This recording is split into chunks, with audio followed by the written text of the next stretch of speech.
Am I? I'm very nervous for some reason, and I don't know why. Because on Tuesday I somehow wasn't. I don't know why. You feel like I'm going to grill you? I'm not. Maybe. I mean, maybe it's that part about single-spaced questions that Yeah, no. That was an intense. For but other we have people, now. I just over-prepared for other people. Yeah. Oh, we are now? Yes. Oh, we're on. Welcome, everyone. We are like so raring to go that we're already talking. My name is Annie. Welcome to the Majors and Quinn Facebook page and YouTube channel. I'm the events coordinator at Majors and Quinn Booksellers, which, if you are not familiar, is an independent bookstore based in Minneapolis, Minnesota. We're so excited to have authors Chaney Kwak and Lori Ostlund in conversation about Chaney's new book, The Passenger. Just came out, brand new, really beautiful, little perfect summer travel reading for you. And we're going to hear a little bit from the book. Chaney and Lori are going to have a conversation, and then we will, of course, be available for questions. So if you're watching, whether you're watching on Facebook or YouTube, you can use the chat or the comment section to ask questions. Of course, you can also do that to just say hello. Let us know where you're watching from. Chaney and Lori are here from all over the country. Lori's in the Southwest, Chaney, you're in California, and I'm here in Minneapolis. So let us know who you are, where you're watching from, and if at any point you have a question, just go ahead and type that in. We'll get to as many as we can at the end. I am going to introduce these two wonderful speakers quickly, and then we will get on with the show. So please allow me to give you their brief bios. Chaney Kwak has been traversing the globe for more than a decade to write about food and travel. His work appears regularly in newspapers such as the New York Times and the Wall Street Journal, as well as magazines such as Afar, Condé Nast Traveler, Food and Wine, and Travel and Leisure. Kwak teaches nonfiction in the Stanford Continuing Studies program and lives in San Francisco. And Lori Ostlund's novel, After the Parade, was shortlisted for the Center for Fiction First Novel Prize and was a Barnes & Noble Discover Great New Writers pick. Her story collection, The Bigness of the World, won the 2008 Flannery O'Connor Award, the Edmund White Debut Fiction Award, and the 2009 California Book Award for First Fiction. Her stories have appeared in Best American Short Stories and the Penn O. Henry Stories, as well as Ziziva and the Colorado Review most recently. She lives in San Francisco, but she's currently on a road trip. Lori and Chaney, thank you so much for being here tonight, and I look forward to coming back and taking questions from our audience. But until then, have fun and on with the show. Thank you so much. And just before we start, Lori, if I may, I'd love to thank everyone who tuned in because I know everybody's so zoomed out. So it's great that you're here. Thank you. And Majors Quinn, thank you for having us. I just got my order from you guys, so I just want to plug that even though they're in Minnesota, you don't have to be Minnesota to get books. So if you're interested in buying some books, excellent indie bookstore with new and used books. Bigness of the World by Lori Ostlund, great book to have. After the Parade, you should get 2 copies. So one to annotate and then another to keep. Anyway, I'm done. Okay. Well, thank you, Chaney. That was, I thought for a moment we were here to talk about me. Anyway. Major, and then when you said, even though they're in Minnesota, I got a little bit worried about how that sentence might end. As a native Minnesotan. Thank you, everyone, for tuning in. I am really so delighted to be here talking to Chaney, my old friend Chaney. I was actually trying to calculate how long we've known each other, and what I do know is that I met Chaney, kind of one of those writer's origin stories, maybe. Chaney had a story, that came out in Ziziva magazine, which is one of my favorite literary journals. And in kind of one of these moments of serendipity, one of his professors from Boston posted very proudly the story. And I wrote, this was on Facebook, and I wrote, "Oh, I love that story. I just read it." And he made the connection. And so Chaney and I, because we both live in San Francisco, went out for a drink. And that kind of put in place a ritual, I think, when Chaney was home, because he's a travel writer. So that required a degree of traveling. And when he was home, our ritual was that we would go to happy hour and have a beer and wings, I think, and catch up. And So I am so happy to be here tonight, and thank you also to Majors and Quinn for hosting us. I frightened Chaney because I showed him that I had three pages of single-spaced questions. You're not going to get around to all of them, but I have so many questions about this book. And as I was rereading it over the last couple of days, I kept finding passages that I wanted Chaney to read because I asked him if I could pick some passages. And I kept finding more and more. My book is, you can see, these are all the passages that I thought I should have Chaney read that one. And so we've kind of narrowed it down, I think, to 3 passages. And what I'm hoping to do is to kind of go back and forth, have him read a bit, and then I want to ask him questions related to the readings, but not only to that. And when I started to think about his book, because his book really has, I think, a unique structure. First of all, it's just a great book. I loved the book. But it has a really interesting structure, and we'll talk about that more later. But when I started to think, well, is it a memoir? Is it a travelogue? Is it, journalism? Is it, what is it exactly? And it's all of those things. And it's also social commentary, and it's satire. It's very funny. So I started to think in fiction. I write fiction, and I started to think of top story, which is really, kind of the plot that's happening and what we're aware of reading, what's being narrated, and then the bottom story, which is what the story is really about, the real story.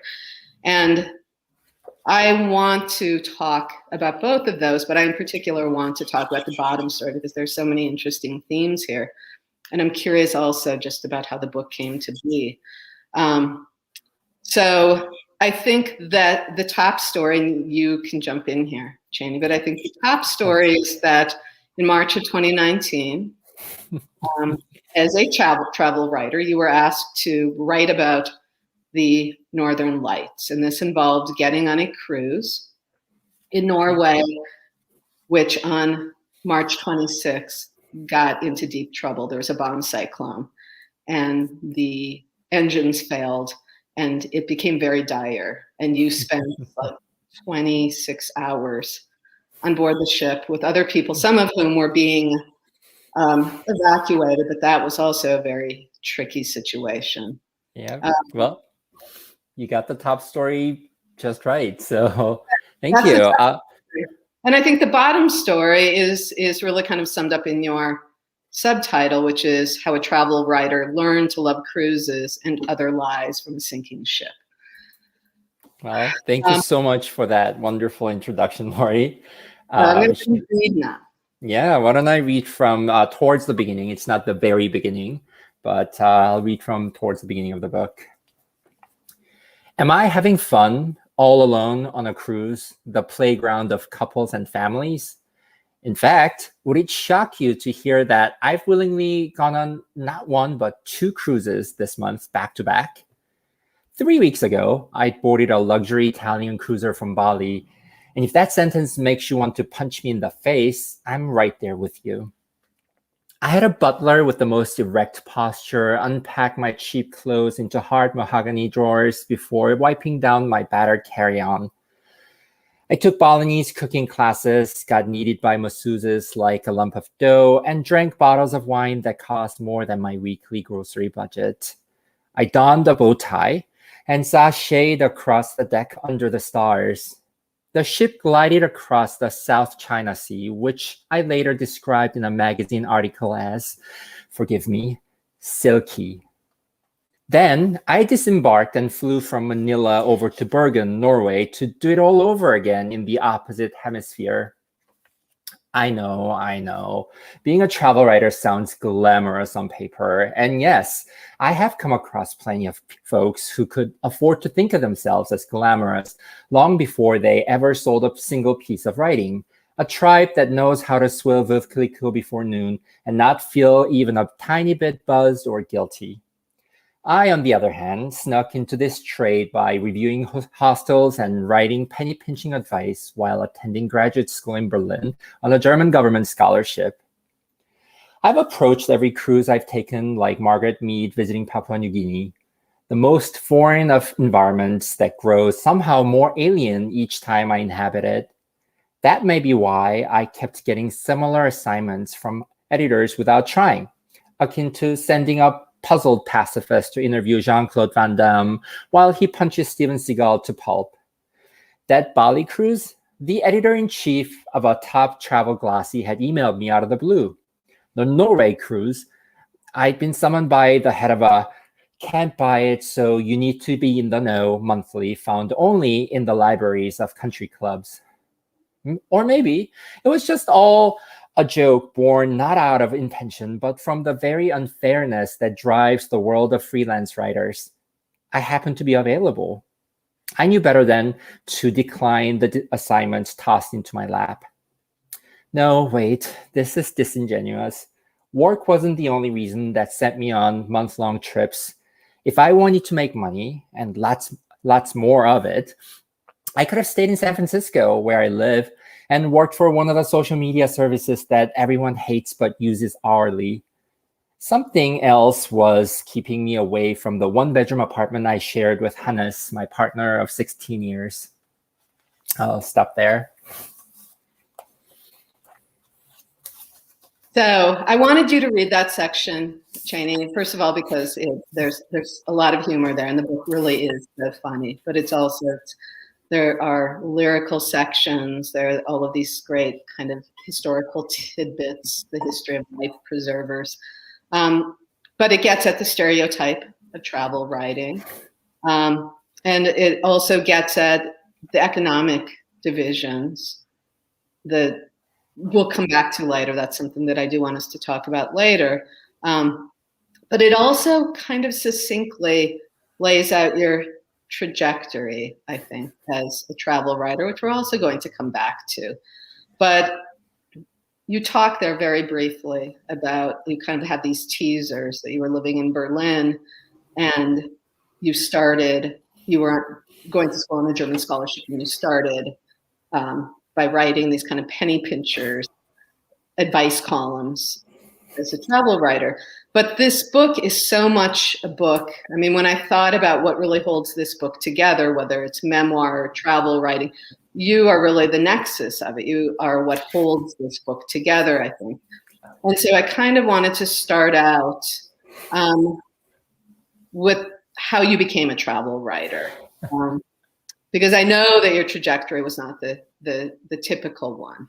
So yeah, I don't know if there is a typical one. I suppose the most common one I've seen is when people work in-house for a magazine and then decide to go freelance after editing countless articles in their offices, stuck in their offices.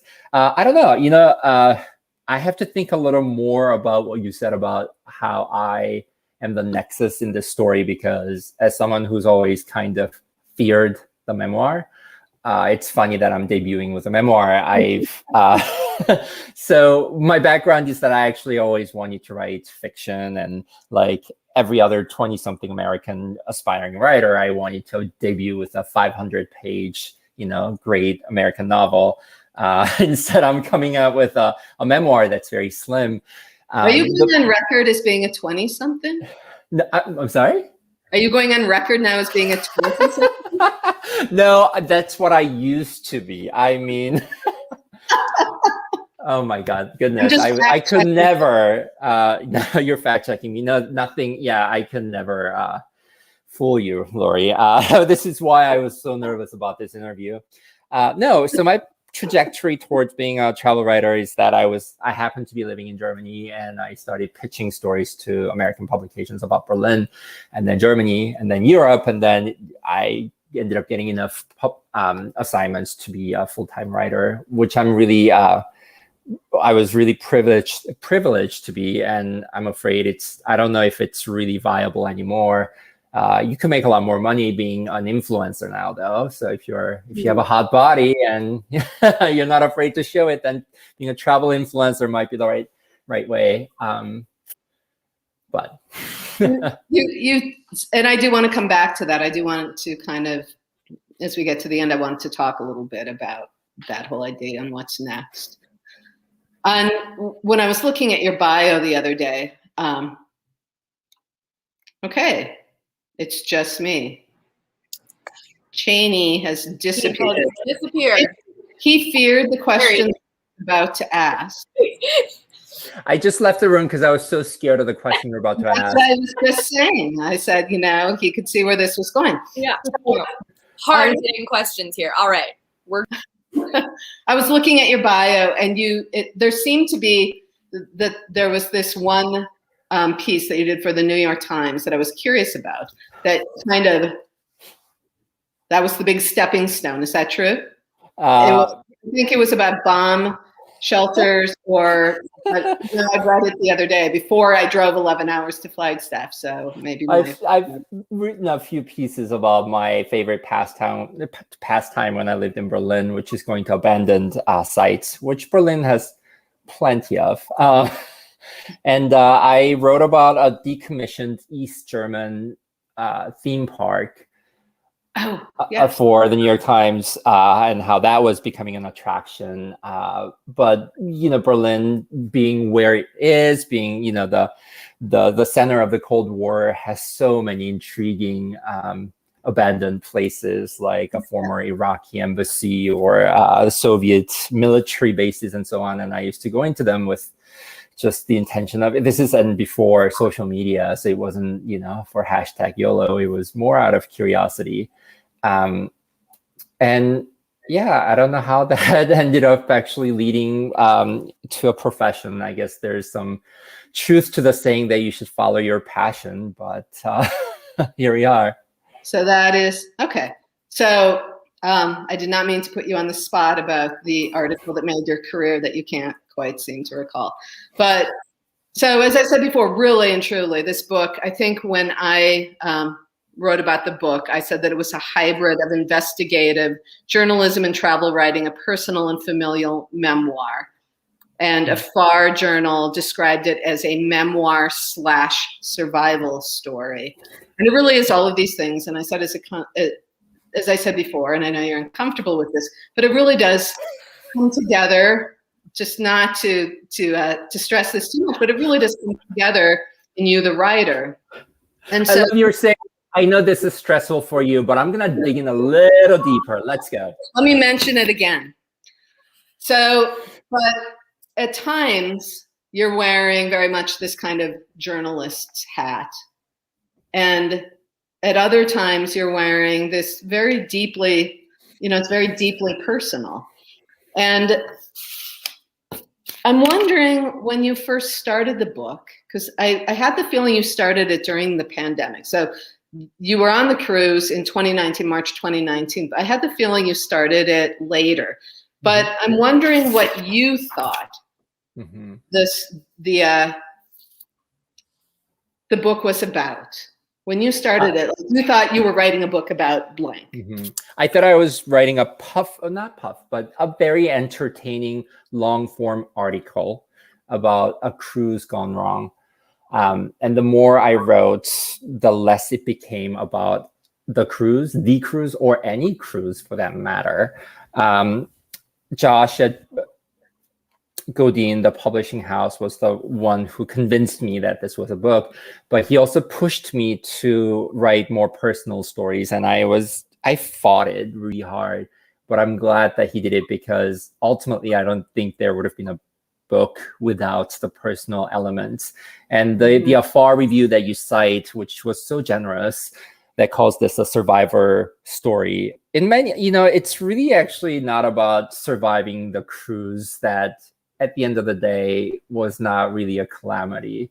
It's an overwhelming feeling to know that it could have gone any which way. It could have tipped, and reading hundreds of articles afterwards, I came to appreciate how hundreds of rescue workers and volunteers made sure that we were okay.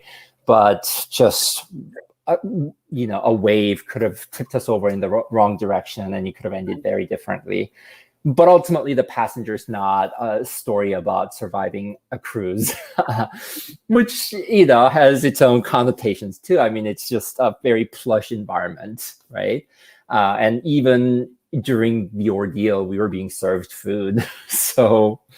But when Afar called this The Passenger survivor story, I think it was referring to the other forms of survival.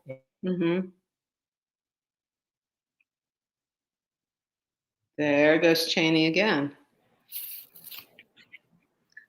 All right. And I imagine he'll be back. StreamYard is being a little bit complicated today. I'm sorry about that. I was just saying that this is a survivor story about surviving a war in some ways. I talk about my parents surviving a truly terrible personal situation, and in some ways surviving a pandemic too. And you're right to point out that I wrote a lot of it during the pandemic. The end of the book, actually, right, I discuss the act of writing it during the pandemic. And it's a collective story, I think, so that even though it's super personal and singular, there are a lot of things that I think people will be able to relate to, having survived this very bizarre period in human history. Being confined on a cruise ship is very similar to being locked down at home in some ways. And I have to say, I was able to appreciate the irony maybe during the writing process of it.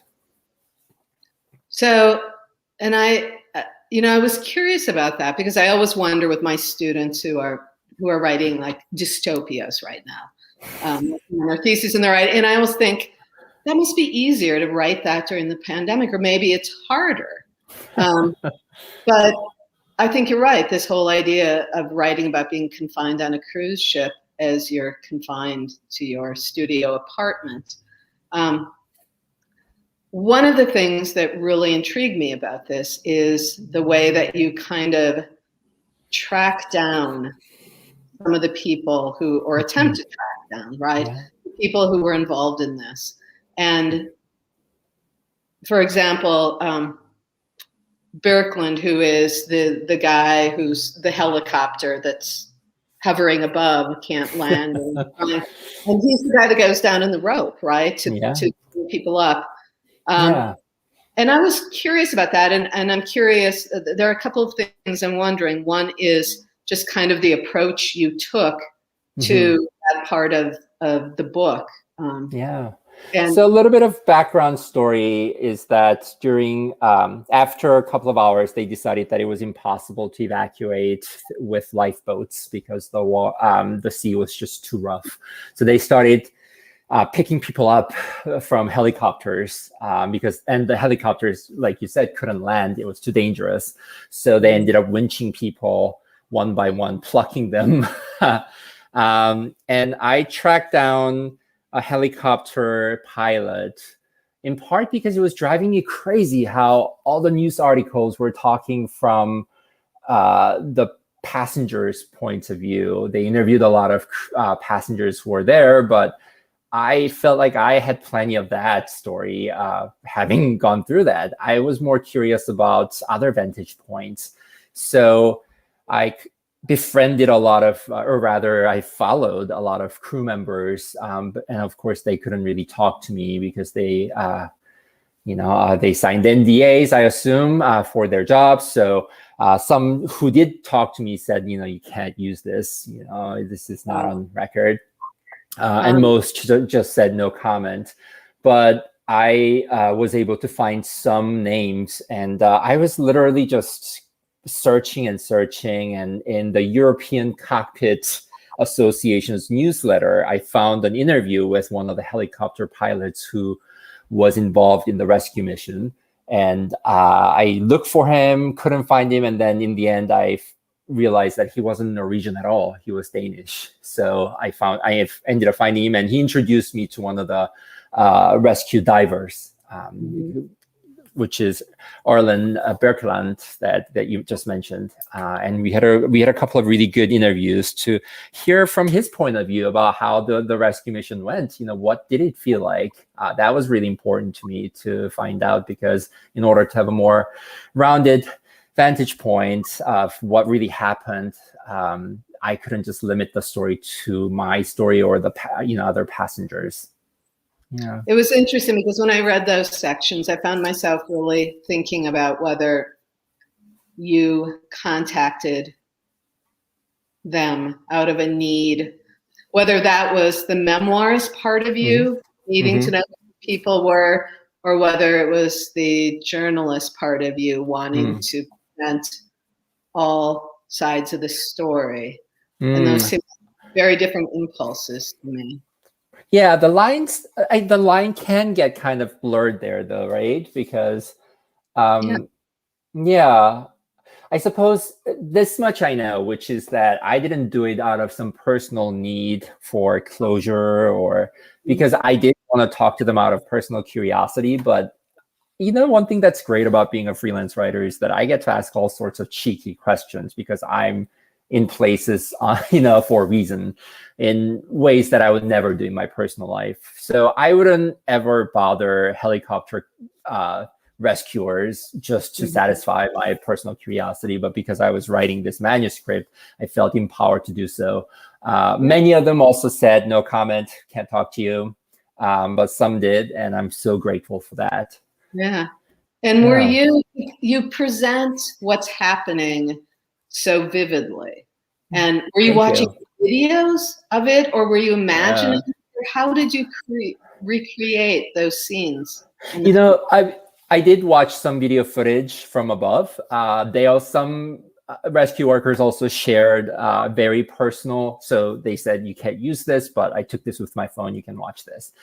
Pretty harrowing footage from above.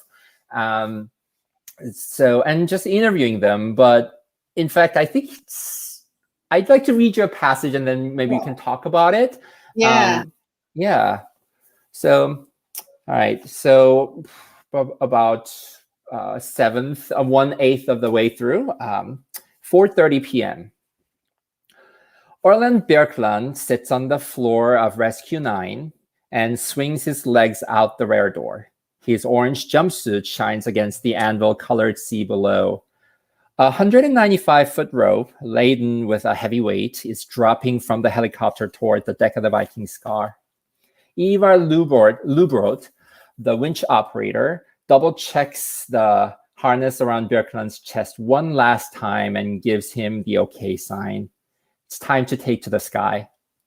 As a rescue diver, Björklund feels drawn to the ocean, but this attraction comes with awe as well.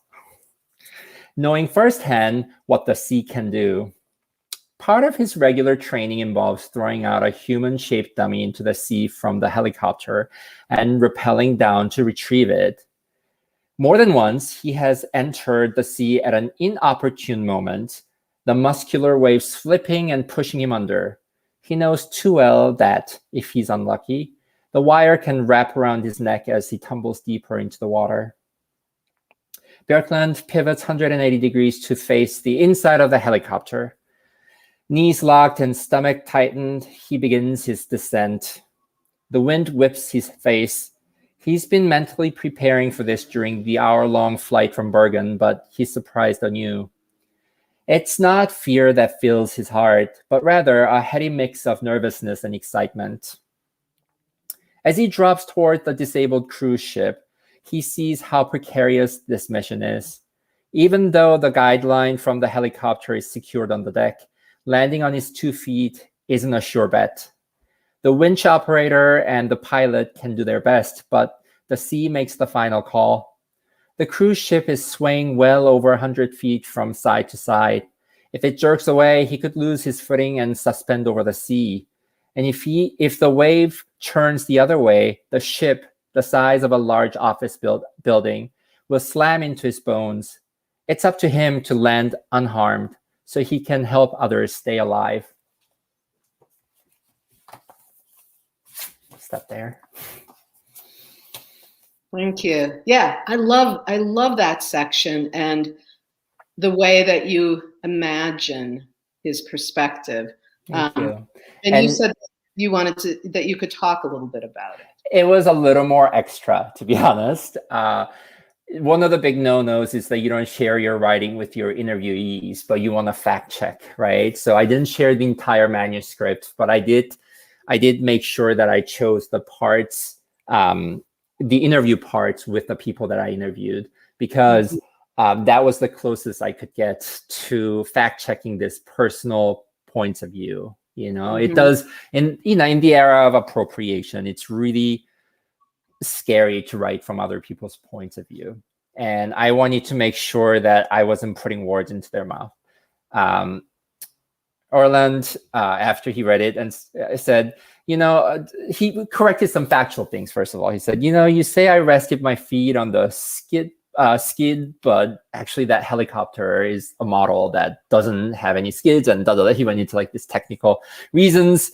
And also, I mean, I think a lot of rescue workers that I have talked to over the years tend to be very understating. You know, they're sort of, I'm just doing my job kind of people. And by presenting this piece of writing, I frankly actually had to cut out quite a bit that felt like almost like Hollywood's scripts, you know, movie scripts that were just like really over the top dramatic, and having the actual people, rescue workers, check me. I was able to pull back a little bit and say, you know what, I'm gonna really try to see it from their points of view, you know.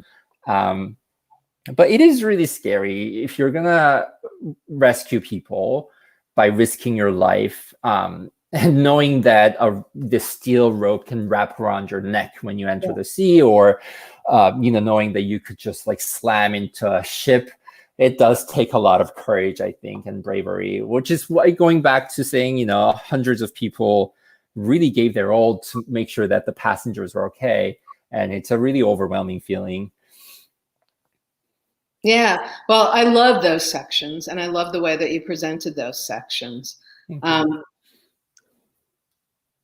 next question is really about this theme that runs throughout of the inequities that are involved.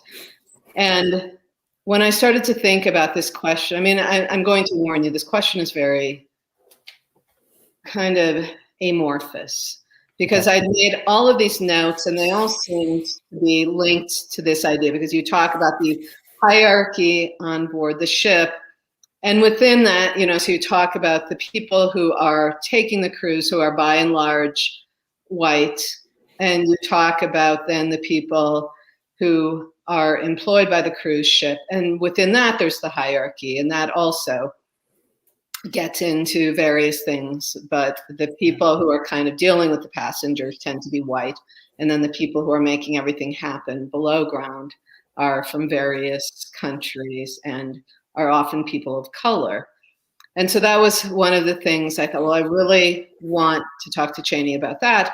And then I started to think about the section that deals with your own family's migration, how they first went from Korea to Japan, as so many people do, this whole idea of people leaving home in order to make a living, which is the story of people working on the ship also.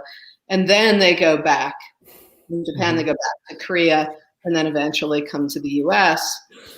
And then I got to this section about 2/3 of the way through the book where you say, travel really does change us. It's changed me. And that kind of came after a section where you've talked about, again, about the hierarchy of inequities and where you fit. And I was thinking about you on this ship as a person of color and a gay man on a cruise that I'm guessing is probably largely heterosexual couples and all of these sorts of things. And so I was telling my wife, Anne, you know, all of this morning, and I said, I don't know what my question is. I just find all these things interesting and they're connected. And she said, I think what you're actually wanting to ask Chaney is, given his very specific lens as someone who has traveled the world for years and occupies these different places, you want to ask him a question about the ethics of travel. And which is, of course, what I wanted to ask you about.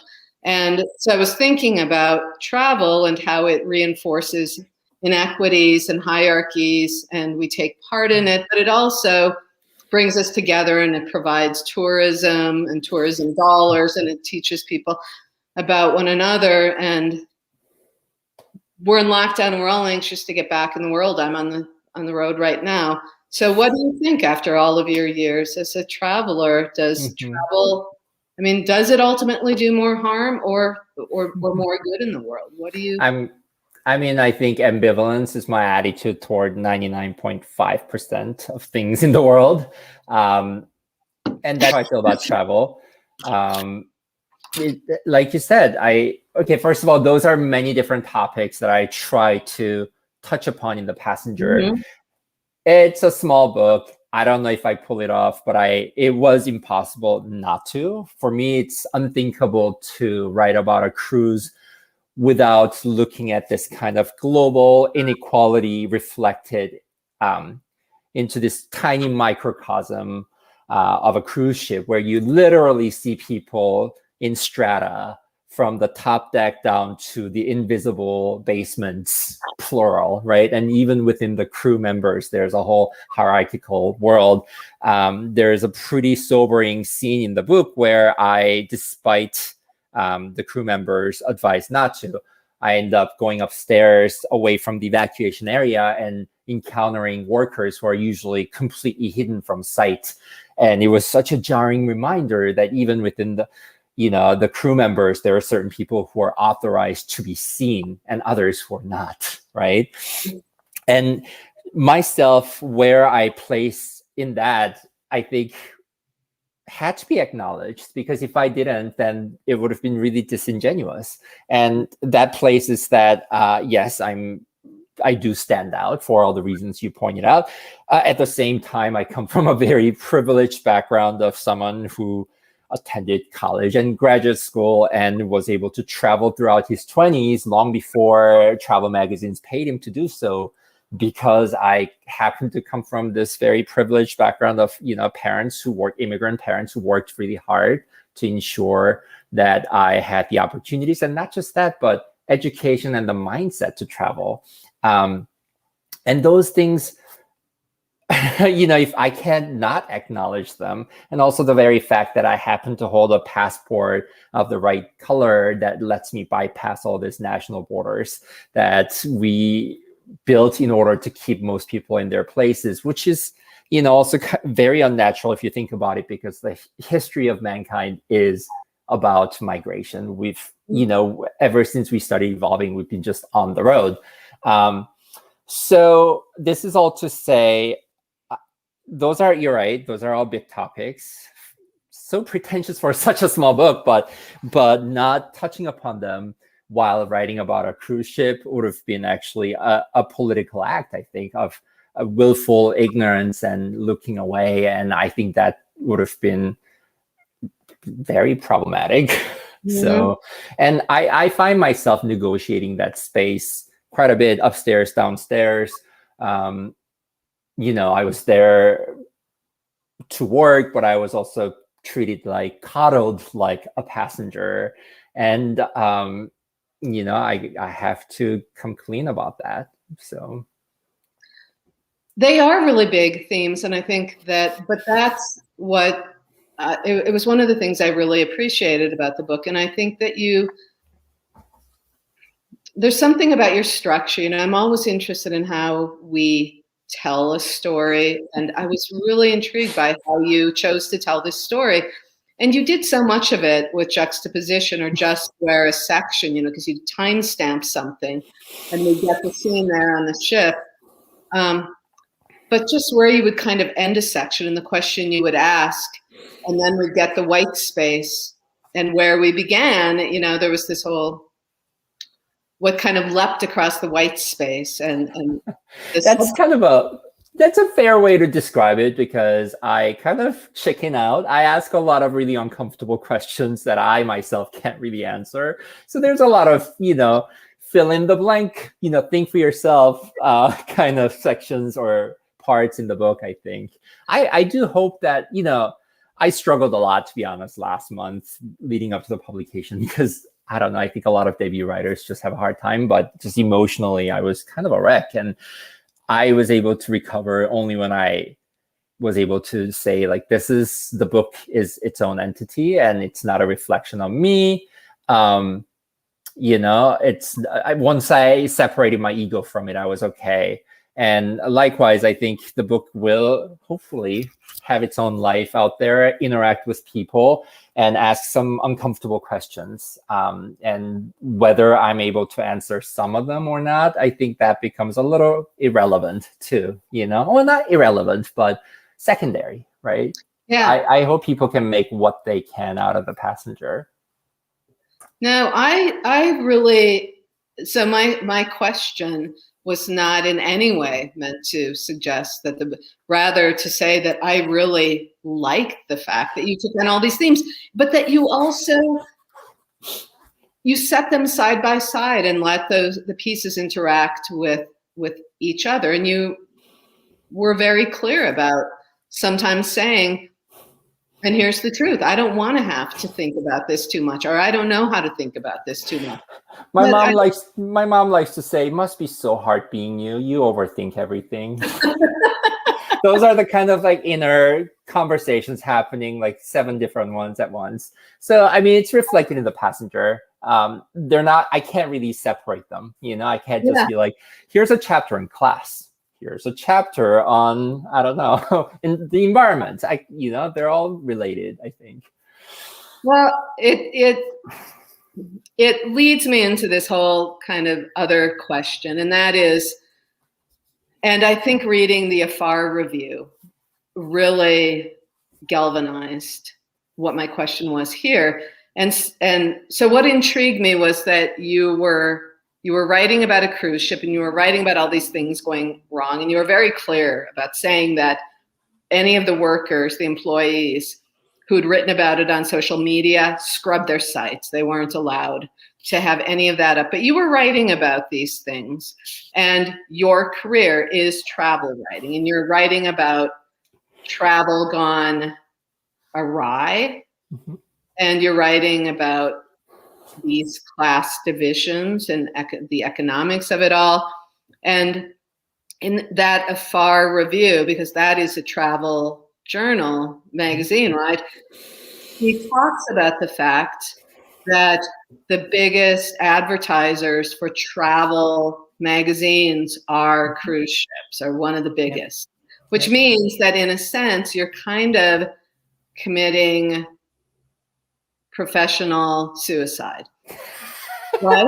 Well, if you put it that way, geez. No, I think 2 things. One is like, this is not a takedown. It's not a revenge story. I think actually one travel writer just texted me before this talk saying, I think the Viking comes across as extremely good, actually. Like, I think they should be putting this in their, rooms. She didn't say that. She said, they just come across. That's just my hope that they might. But no, I don't necessarily think that this is gloves off, like come at it kind of book towards the travel industry. It's, again, ambivalence. I think travel does change lives, and I'm so grateful for the opportunities I've had. And I think people in the travel industry facilitate that. So that's something to celebrate. Whether it's done ethically or not, I think there's a whole range to that. As for, writing something that's maybe not the most pleasant thing about traveling, I don't know. I think I put a lot of very personal things in the book that I'm really worried about being read mostly by my 15-year-old niece. That it hasn't really occurred to me all that much what the cruise executives might think or the hotel industry might think. I don't know. I'm not all that concerned about it. Maybe I should be now that you put it that way. I don't want to commit a suicide. I said that only because she talked about it in her review, that now you'd written for all of these Travel and Leisure, New York Times, Condé Nast, Afar. Yeah. I'm being, I'm just joking. I know you are, but I thought it was really interesting. And I thought, well, and my wife used to always say to me when I was leaving a job that just had really taken it out of me, she'd say, like, do something to burn your bridges. Well, I will say this, actually. One editor that I know at a big travel magazine wrote me and said, I personally really enjoyed this book. There's no way sales will let me cover this. So, I just want you to know that I really liked it. To be understood. And it's a travel book. but it's also other things, I think. Yeah. So I'm not that concerned about whether I'm going to be ostracized from the very small subset of this magazine trade called travel writing. Yeah, I don't know. Let's face it, Lori. People don't read. No one's gonna know about this book. It's just between you and me. We're good. We're good. Yeah, well, you know that everyone who was in the audience has actually just left. It's just the two of us talking. It's just which is delightful. I love talking to you. I just wish we had some wings. That's all.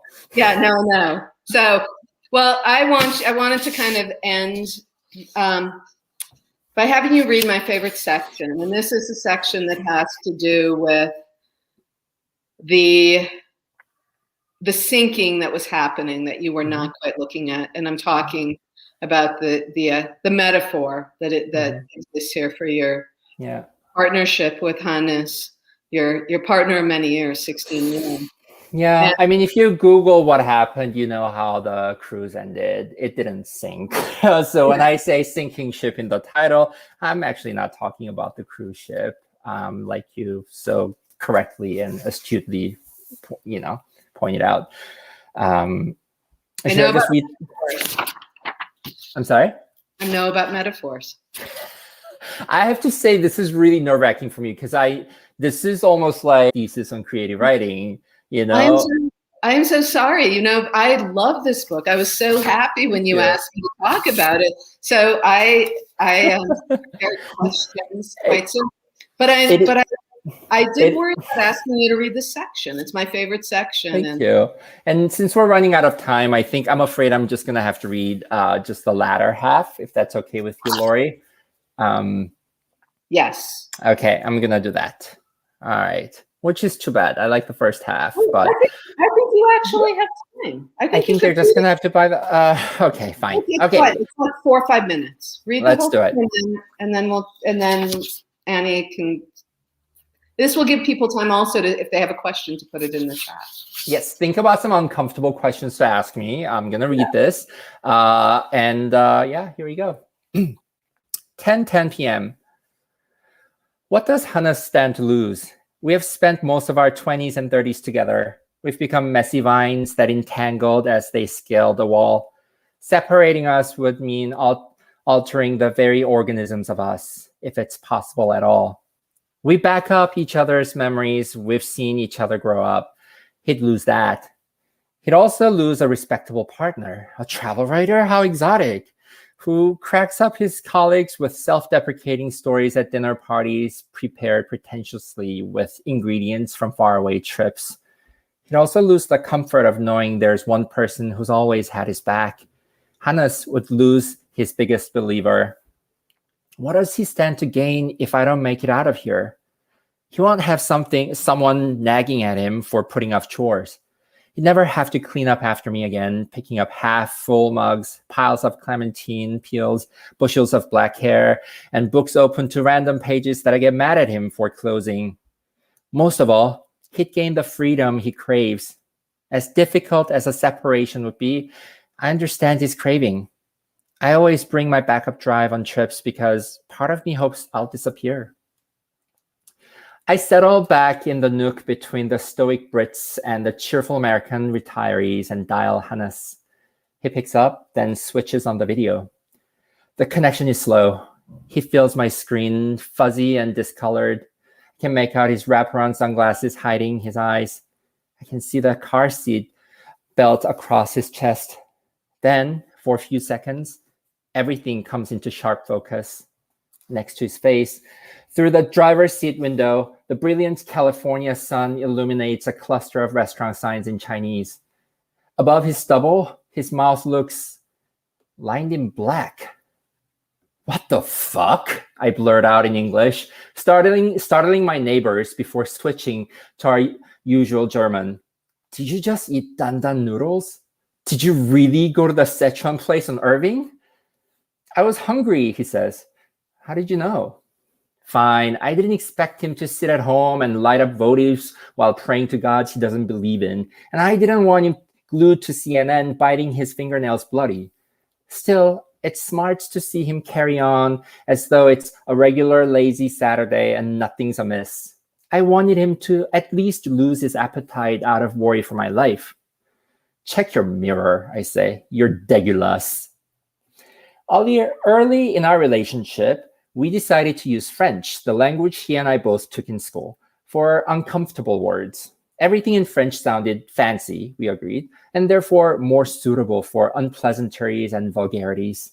So instead of speculating that a friend needed to stop being a moody tight ass by getting laid, we'd call him malbaisé.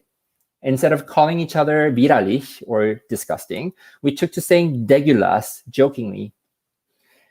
We speak a private Esperanto made by and just for us. Hannes checks his mirror, wipes his mouth, and starts laughing. Leave me alone. I chuckle too. My heart's breaking. Across the aisle, a silver-haired couple lean against each other, swaying as if at a reunion dance. The woman, who's shorter, rests her arms and forehead on the ledge of the man's life jacket. This is what Hannes and I stand to lose, a chance to lean on each other in a crisis, a future in which we'll continue comforting each other in a language of our making. Stop there. Before we go, though, Lori, I just want to say, like, when I said, graduate school thesis defense, I meant this is like your craft questions are so good, and I'm afraid I'm not prepared. That's all. Like, nothing bad. Sorry. No, I loved your answers, and I mean, really and truly, I read the book back in December, January, when your publisher sent it to me, and reread it again this week, and it's just a really lovely book. I mean, it's because it's very funny. It has your kind of writing, but I love that sort of structure, a structure that doesn't, that's not too on the nose, that doesn't feel the need to drive everything home. I found myself thinking a lot about what Chekhov said, that really the role of the writer is not to answer questions, it's to ask the questions well.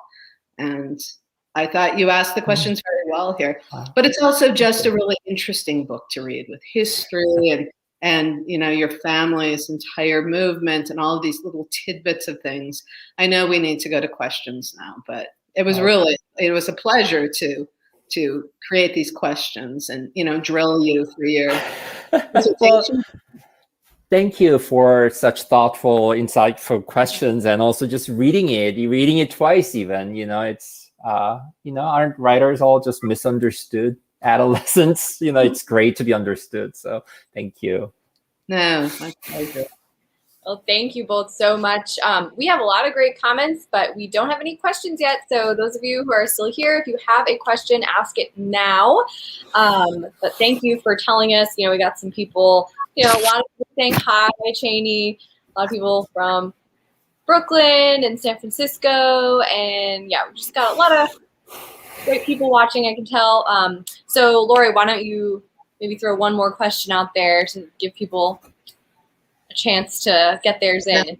A chance to think about their questions. Well, first of all, what I do want to say is that I love your flower arrangement. And as you noted, the flower arrangement is there. Yep.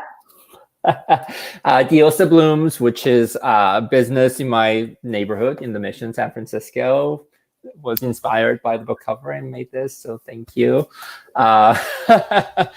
Lots of shout outs to all the small businesses, the real heroes of our community, like Majors and Quinn, and my neighborhood bookstores as well.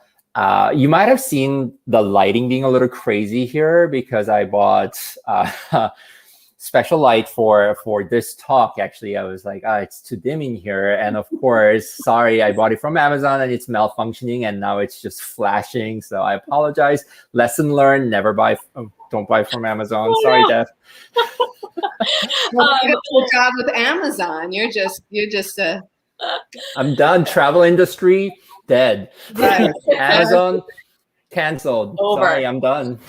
Well, one of the questions. Is there a question yet, Annie? I have a question. Yeah.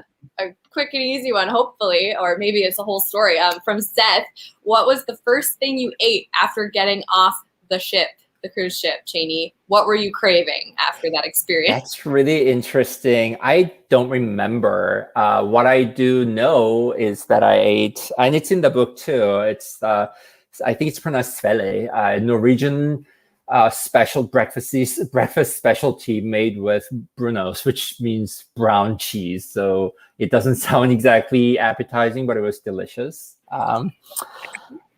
And they Actually had that. It is good.